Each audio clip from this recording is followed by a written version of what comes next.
On utilise et utilisera tous Duolingo. Ça peut paraître pour une intro un poil bizarre vu comment je vais lui malaxer la tronche dans la suite de la vidéo, mais c'est je pense une préambule importante. J'ai commencé à apprendre des langues en première, à l'époque je savais pas vraiment comment procéder ni ce qu'il fallait ou non faire. Et du coup, comme un peu tout le monde, je me suis tourné vers ce qui me semblait être le plus agréable et le plus simple, à savoir les applis de langue. Et par voie de conséquence, la plus connue, à savoir Duolingo. Je suis pas ici en mode pédant à dire que les gens apprenant une langue avec Duo sont des cons qui se bercent d'espoir qu'ils ne l'atteindront jamais. Si l'appli existe, c'est parce qu'il y a un marché. À savoir que non, les gens ne veulent pas, après une journée pénible de taf, en plus se coltiner des cours du soir et que oui, apprendre une langue de façon ludique, c'est cool. C'est même ce qu'il faut faire. Mon souci, c'est pas que l'app soit davantage un jeu plutôt qu'un livre de cours. Mon souci, c'est que l'app soit à la fois un mauvais jeu et un mauvais livre de cours. Et qu'elle pue sa race dans les deux domaines. Duolingo, c'est un peu le kebab en bas de chez toi. Tout le monde sait que c'est de la merde. Tout le monde sait que tu perds ton temps à y aller, mais tout le monde y va de façon un peu honteuse. Et le souci que j'ai, c'est que j'ai beau avoir vu beaucoup de vidéos traitant du sujet, bien souvent, quand on en parle, YouTube linguistique oblige, ça fait une intro trop longue de 10 minutes, puis ça parle 2 minutes de l'appli, et 15 minutes de la propre vie du mec. C'est pour ça que je fais les vidéos en français, sinon je me mettrais à dos tout le YouTube anglais. Enfin, si j'avais du buzz, je veux dire. J'aimerais aller crescendo en parlant d'abord de ceux qui, pour moi, fonctionnent réellement dans l'appli, car oui, il y a quand même des bons points, pour descendre de plus en plus dans l'océan de caca que constitue ceci. Alors coucou 2 petites secondes, truc pas écrit, juste pour dire, je sais je devais parler de mes avancées en finnois, j'ai quasiment pas avancé en finnois, je suis dans la merde, mais j'ai quand même fait un petit bilan où je parle un peu de mon niveau, du fait que j'ai aussi commencé à apprendre le norvégien à côté, et de quelques autres projets que j'ai, tous étant en description en non répertorié parce qu'au final je trouvais ça pas très intéressant de le mettre sur la chaîne. Alors déjà, avant d'apprendre une langue, faudrait-il déjà savoir la lire? Chose assez importante dans le monde d'aujourd'hui, vous conviendrez. Et sur ce point-là, Duolingo est bon. Non, franchement, j'ai à titre personnel appris à lire l'arabe et l'hindi sur Duolingo. Le concept est pas très compliqué, ça te donne des syllabes que tu dois réécrire et parfois ça te demande d'écrire toi-même la lettre ou de finir celle-ci. Ce dernier point étant peu utile, c'est pas une appli sur téléphone qui va t'apprendre à écrire avec un stylo, mais bon, soit, fallait quand même le proposer. Ça va petit à petit, lettre par lettre, et ça permet vraiment de découvrir celle-ci sans se brusquer. J'aurais tout de même 3 points à reprocher qui selon moi sont niqués du cul. Le premier étant, Duolingo oblige, qu'aucune explication ne nous est donnée. Autant pour le japonais dont on m'a dit beaucoup de bien du cours, sachant déjà lire et écrire en jap, je ne me suis pas fait chier à tester honnêtement, ça va parce que ça s'écrit quasiment comme ça se prononce et qu'il n'y a pas trop de règles spécifiques. Je parle des kanas, pas des kanji. Autant pour l'arabe, dont l'écriture théorique et celle utilisée dans la vie de tous les jours n'ont absolument rien à voir, tu te sens baisé. Le second point étant que même si vous apprendrez parfaitement l'alphabet au travers de la petite section annexe de celui-ci, vous serez obligé de repasser une fois encore dessus par le cours normal, qui lui aussi vous apprendra l'alphabet. Je comprends pas l'intérêt d'avoir dupliqué le cours à paraître chiant et ça renforce cet aspect incident heureux du fait que la partie alphabet fonctionne. Le troisième point étant que Dieu que c'est lent! En fait, tu ne peux pas choisir quand passer à la lettre suivante, c'est l'appli qui gère ça. Sauf que en général, quand t'apprends un système d'écriture, hors kanji et ce genre de merde, j'entends, t'as plus tendance à vouloir speedrun, à en faire 4 heures par jour, 2 jours, et après c'est bon, t'es tranquille, tu sais théoriquement lire. Plutôt que quelques dizaines de minutes par jour pendant plusieurs semaines. Sauf que l'appli, elle est pas du tout d'accord avec toi. À chaque fois que vous verrez une nouvelle lettre, ça augmentera son niveau, mais c'est tellement rien, c'est tellement lent. Avant de passer à B, vous devez avoir vu A 100 fois, puis B 100 autres fois pour passer à C. D'autant que c'est con parce que du coup, ça a tendance à t'apprendre une lettre, à considérer que c'est bon, tu l'as prise et à plus jamais t'en reparler. La répétition espacée, tout ça. C'est tellement has-been. L'apprentissage ça marche pas comme ça, c'est pas parce qu'on va te bourrer le mot 20 fois avec la même info en une journée que tu vas la retenir. Mais si on t'en parle une fois 20 jours d'affilée, là t'auras beaucoup plus de chances de la retenir. Dans les faits ça reste totalement fonctionnel, mais j'ai l'impression un peu à l'image de toute l'app, lol, qu'ils ont un truc fonctionnel en alpha et qu'ils se sont dit bon ça tient douille à peu près, bon alors on va pas toucher à quoi que ce soit, et on essaie pas d'améliorer. C'est un peu toute mon impression sur l'appli, ça fait plus sur la forme que sur le fond. Forme qui est... les petits persos sont sympas, mais ça aurait pu proposer des petits mini-jeux ou des modes annexes sur eux, pareil pour les mini-histoires qui nous donnent quelques infos sur chacun. C'est cool, mais c'est 5% de ce que vous allez faire, et puis c'est pas très didactique, c'est juste des phrases à trous, c'est quasiment impossible de se tromper. Quitte à faire du merch et un côté lore à l'appli, ça aurait été mieux de faire autre chose avec. Y a bien un mode pour apprendre les échecs et le chat vocal qui eux sont bien centrés sur des personnages, mais je m'en bats les couilles des échecs. Maintenant concernant le choix des langues, on est encore sur la frontière de ce qui est vraiment raté, mais ça va encore. Duolingo a beaucoup de langues, beaucoup. Et contrairement aux autres applis qui ont une cinquantaine de langues, ici les cours ne sont pas des copier-coller les uns des autres, ce qui est bien mieux. Et pour une appli où chaque cours est différent, la sélection est vraiment pas mal. Le souci, c'est que tout ça n'est dispo qu'en anglais. C'est en train de changer, mais jusqu'à très récemment, on avait 39 langues en anglais, et 2-3 max dans la plupart des autres langues. Enfin si, je sais compter. Ce qui pour une appli langue est quand même très con, alors que traduire un cours déjà existant juste en changeant la langue source, c'est pas ce qu'il y a de plus dur à faire normalement. Secondo, sur la trentaine de langues dispo, vous pouvez en retirer les 2 tiers. Pour revenir à l'hindi et à l'arabe, il n'y a que 2 niveaux d'unité en hindi et 3 en arabe. Globalement, en dessous de 4, vous peinerez à atteindre timidement un A2. Salut Grima du montage, je compte faire quelques petites apparitions parce qu'en en plus en prenant les rushs de Duolingo a posteriori, je me suis rendu compte de 2-3 autres trucs encore plus cons, notamment le fait que, en fait, en arabe, jusqu'à la moitié de la deuxième séquence, on ne vous apprendra quasiment que l'alphabet et les noms de 2-3 pays plus le verbe être. Donc en fait, il n'y a pas 3 séquences, il y en a une et demie. C'est juste inutile, à ce compte-là, fallait rien faire, c'est juste foutre des langues pour grossir artificiellement ces chiffres. Si encore c'était des langues très très rares qu'on avait mises là pour donner envie aux gens de s'y intéresser, mais même pas, c'est le putain d'hindi et d'arabe, c'est pas n'importe quoi. Et le choix des langues au sein de l'appli est plus que douteux. J'ai conscience qu'une très grosse partie de la communauté apprenante de langues soit d'origine occidentale et surtout européenne. J'ai conscience que la plupart des langues que les gens voudront apprendre viendront de pays occidentaux. Mais bordel, le cantonais, le thaï, n'importe quelle autre langue indienne autre que l'hindi. Par contre, à côté, on t'a mis le gallois qui lui a bien son niveau 4. Et l'irlandais. Alors qu'on se comprenne, c'est important de défendre les langues en danger et je suis un immense défenseur du statut des langues celtiques, même si pour l'irlandais, c'est un peu foutu, hein, à mon avis, mais bon. Mais ça fait quand même très culturello-centré, alors qu'à côté, niveau langue africaine, c'est le désert sans mauvais jeu de mots. L'arabe, il n'y a que l'arabe standard et aucun dialecte, et vu le niveau proposé, autant dire que c'est juste inutile. On a le swahili qui a été lancé, mais c'était clairement brandé. Ah, regardez, on est progressiste, on a foutu une langue de pauvre. Et le zoulou a été en attente pendant 5 ans sans jamais voir d'avancement pour être shadow drop comme un malpropre du jour au lendemain, à moitié buggé et aux 2/10 fonctionnel. Le pire étant que, certaines de ces langues sont bel et bien dans l'appli, mais en tant que langue source. Comme dit, le choix de votre langue cible dépend de votre langue source, et l'anglais étant la langue par défaut, on serait tenté de se dire que les 39 langues dispo en anglais sont le total de l'appli. Sauf qu'en fait non, et certaines langues donnent accès à d'autres que n'a pas l'anglais. Par exemple, si vous passez votre appli en espagnol, vous pourrez apprendre le catalan. Je viens de me rendre compte en prenant cet extrait qu'avant on pouvait apprendre le guarani, mais que ça a été retiré de l'application. Je vous pisse au cul, putain. Pareil, si vous passez votre appli en mandarin, vous aurez accès au cantonais. Cantonais d'ailleurs qui utilise le même drapeau chinois avec écrit chinois entre parenthèses cantonais. Bon, alors oui, le cantonais est parlé massivement en Chine, hein, mais en général on utilise quand même plus ce drapeau, donc pour différencier. Entre ça et le fait de catégoriser la langue comme une variété du chinois, vous me ferez pas croire qu'il n'y a pas un petit message politique derrière. Mais également l'inverse est vrai, vous aurez également accès à différentes langues non dispo en anglais, mais en langue source. Vous pouvez apprendre l'anglais ou le français depuis le thaï, c'est possible, mais pas l'inverse. Pareil pour le tagalog, le telugu, le tamoul. Ils doivent avoir un truc avec les langues en T, je sais pas. C'est complètement con, surtout qu'encore une fois les ressources en taille, c'est le désert. Si Duo proposait d'apprendre à lire l'alphabet, il n'aurait juste aucune concurrence. Mais non, c'est Asie, donc c'est caca. D'autant que je demande pas non plus des langues obscures ou quoi, le thaï c'est 65 millions de locuteurs, sans parler du laotien que vous pouvez ou non inclure comme étant la même langue, hein. J'ai trop peur pour donner mon avis sur ça. Le tagalog c'est 80 millions, le tamoul 80 millions aussi, et le telugu quasiment 100 millions. Le gaélique écossais c'est 70. 70 000 locuteurs, pas millions. Encore une fois, je dis pas qu'il faut laisser ces langues crever. Je dis qu'il y a peut-être des priorités. Bon, tout ça c'est bien beau, mais encore faut-il que ce qui est proposé à l'intérieur de ces 10 langues soit intéressant. Globalement, les exercices proposés c'est du classico, version thème avec des modules à remettre dans l'ordre, traduction de mots et termes à relier. C'est nul, c'est nul pour plein de choses. Déjà premier point, il y a zéro grammaire. Enfin, 2-3 pauvres phases d'exemple à la con au début de chaque unité, donc les gros blocs, hein. Ça te dit rien, ça n'engage rien. C'est super pratique ça pour les langues à déclinaison comme le russe, genre selon l'appli, ça, t'es censé te le figurer toi-même. Bah non, évidemment que non. Pareil, je me rappelle m'arracher les cheveux sur l'italien à perdre des vies à l'infini parce qu'il te donne 2 mots pour dire le et t'explique jamais quand utiliser chacun des deux. Alors que juste mettre une fenêtre disant salut frérot, si le mot commence par S, Z ou X, c'est l'eau, sinon c'est il. Allez, bisous la baisse. En fait, t'as aucune explication de pourquoi c'est comme ça. Par exemple, en italien, pour dire le, tu as 2 façons de le dire, soit il, soit l'eau. Et en fait, il t'explique à aucun moment pourquoi tu dois mettre il et pourquoi tu dois mettre l'eau à ce moment-là. Et du coup, pour moi, je suis un peu en mode...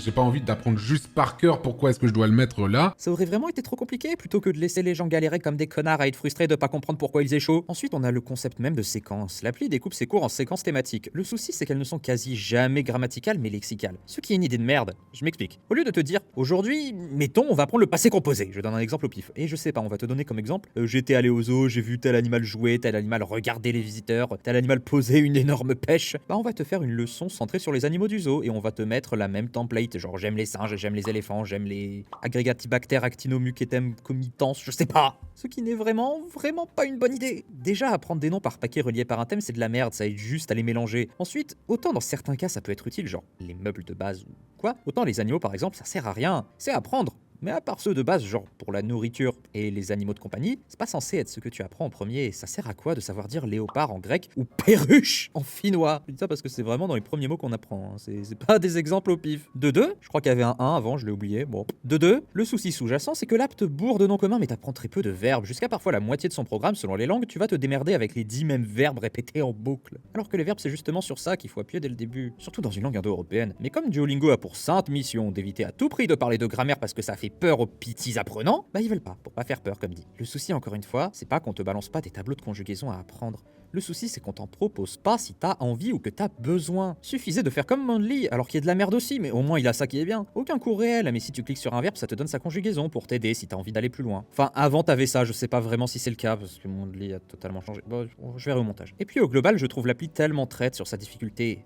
Des bulles. Des putains de bulles. À quel moment tu penses franchement que des bulles ça aide vraiment à progresser en langue? Évidemment que ça marche pas comme ça, dans la vraie vie tu dois les sortir de toi-même les mots, pas les remettre dans l'ordre. Le seul moment où ça te demande de sortir des phrases de toi-même c'est quand t'essaies de passer une section, mais du coup bah t'es pas du tout préparé. C'est injuste de fou, pareil pour les mots à relier, c'est tellement simple.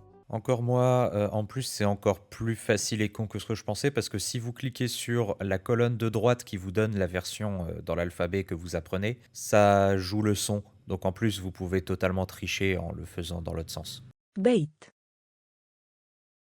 بوك La seule difficulté vient du fait que l'appli adore te mettre des mots qui se ressemblent comme deux gouttes d'eau avec juste une lettre de différence pour te piéger. Déjà, contrairement à ce que beaucoup de profs adorent faire, mais je suis globalement à la gueule de la plupart des profs, pédagogiquement, le concept de piège, c'est de la merde. T'es pas dans un putain de casse-tête. T'es dans une appli servant à jauger tes compétences. Surtout que ton compte étant timé, hein, on reviendra sur ça. T'as tendance à privilégier la rapidité à la relecture et donc à faire des fautes à la con à cause d'un misclick. Pareil pour les dyslexiques, hein, allez bien baiser vos mères, signé Duolingo. Et enfin, parlons du système de progression. Avant, on avait une sorte d'arbre qui nous permettait de choisir, mais Duolingo étant mondialement réputé pour être de pire en pire à chaque version, on a maintenant un long serpent avec toutes les unités qui se suivent. Déjà, c'est moche, hein, faut dire ce qui est, c'est dégueulasse et ça donne pas envie. Mais en plus, le souci, c'est le passing. Encore une fois, comme pour les alphabets. Ça ne sert à rien de te donner un mot, de te le demander 400 fois d'affilée, puis de ne plus du tout te le mentionner pendant le restant de l'appli. Les mots de vocabulaire, pour la très grande majorité d'entre eux, sont cantonnés à la section à laquelle ils appartiennent et ne reviennent que très peu par la suite. Déjà, c'est insupportable parce que chaque session prend des plombes et que tu répètes en boucle les mêmes phrases au point de les vomir. Mais du coup, l'appli a le réflexe de mauvais prof, encore une fois, de t'avoir appris un truc il y a 6 mois et de se dire que bah, si elle te l'a appris, c'est bon, y a plus besoin de te le redemander. C'est censé être su. C'est censé être su ta mère, oui. Évidemment qu'à l'unité 80, je me rappelle plus du vocab des animaux de l'unité 7 que tu m'as jamais redemandé et que j'ai jamais réutilisé. Parce que tu vois, mais le mot ver de terre ou dragon, j'ai pas eu masse occasion de l'utiliser dans la vie courante. Pas une vanne, encore une fois, hein, le deuxième mot en gallois que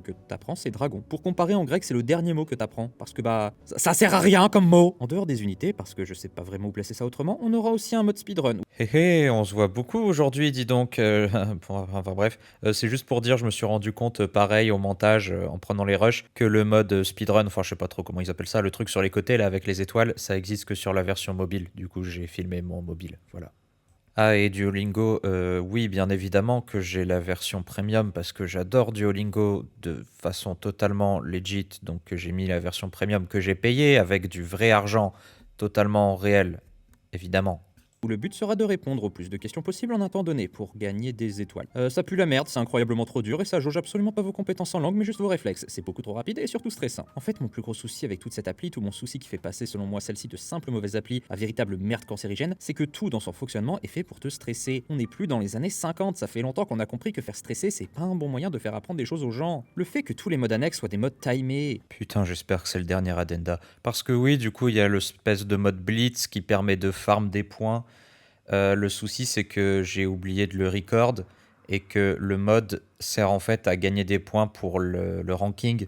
Sauf que le ranking, il est réinitialisé le dimanche matin et il recommence le lundi et on est dimanche matin. Du coup, je peux pas le record. Mais je devrais trouver des trucs sur YouTube, donc je les mettrai.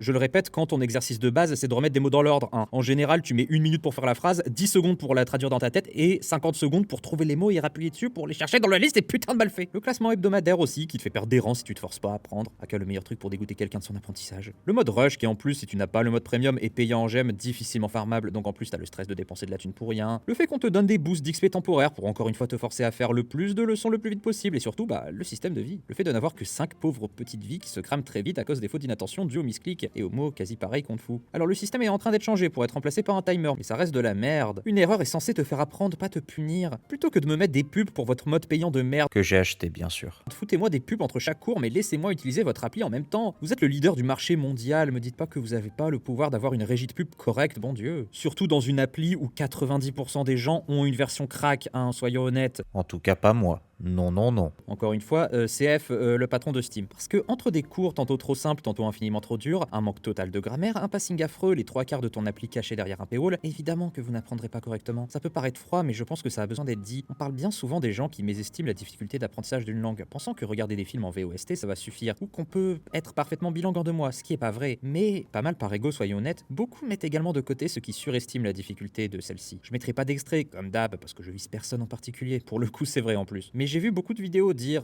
si Duolingo ça marche, regardez, au bout de 6 mois, j'ai déjà un petit niveau en espagnol. Je peux me présenter et dire vite fait ce que j'ai fait aujourd'hui. En 6 mois, en espagnol, si tu mets le temps qu'il faut et que tu apprends correctement, t'es censé avoir un bien meilleur niveau que ça. T'es censé même pouvoir vivre dans le pays sans avoir besoin d'une autre langue en fait. Pas juste dire bonjour et comment tu t'appelles. Comme ce que j'avais dit pour la VO et la VF. Oui, en soi oui, ça aidera toujours. Tu peux pas moins apprendre que zéro, et là je vais pas déconner, bien sûr que ça t'aidera quand même un peu, mais tellement peu que la question de la rentabilité se pose. Et on me rétorquera à raison que Duolingo doit s'utiliser comme ressource d'appoint. Évidemment, ça ne te rendra pas parfait, mais ça permet de réviser vite fait sans se fatiguer et se prendre la tête. Comme je disais au début, on n'a pas tous la foi et la force de se rajouter 1 heure de taf, le soir quand on est crevé. Je suis bien placé pour le savoir, hein. Quand t'es mort, et on va pas risquer le burn-out pour une putain de langue seconde. Calme. Mais le souci, c'est que Duolingo, en plus d'être une très mauvaise appli d'apprentissage, comme j'en ai déjà parlé, est aussi un très mauvais jeu. Pour le stress que ça procure, ça j'en ai déjà parlé, mais aussi, juste c'est pas fun Duolingo. Fait toujours la même chose, y a rien à gagner à part des gemmes qui servent à rien. Avant ça permettait d'acheter des skins sur Duo, le chouette sataniste là, mais ça a été dégagé. Y a rien à faire qui soit fun ou juste chill à côté. Inspirez-vous de ce qui est fait ailleurs. Drops par exemple, qui est une effroyable appli d'apprentissage,